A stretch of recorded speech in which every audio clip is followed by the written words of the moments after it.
Travis here again with Kingdom Coaching, and I want to talk about a topic that actually doesn't get talked about a ton in coaching circles, but I want to bring it to light, and that's fear, coaching in fear.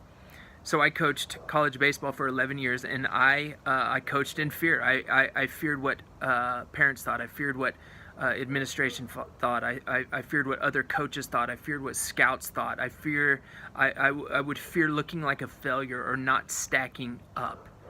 I feared a lot.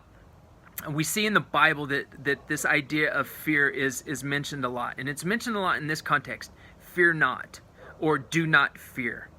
And then around that, do not fear or fear not, we see almost every time this statement, for I am with you, or for I am God.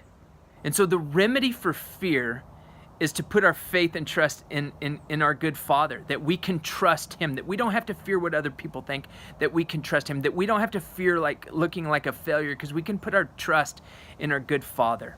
I've seen coaches coach in fear, but I've also seen some coaches really shed off that fear, and they just coach in more freedom. They coach with more clarity. They coach with more creativity. They're better coaches when they're not wrapped up in fear. I think fear plays out in two key ways. The first way is it plays out in that like aggression, like the fear stirs up, and so coaches are like ultra aggressive. They snap on their assistants, they snap on their other coaches, they snap on the players. So that's one way. It's like that aggression. The other way is they go the other way. They like retreat. They disengage. They don't do a good job leading. They're disengaging or retreating from actually leading. So those are the two ditches that I see when coaches coach in fear. There is nothing like coaching with freedom. There's nothing like throwing off the fear, putting our faith and trust in a good Father who loves us and cares for us, and coaching in a more creative and clear way.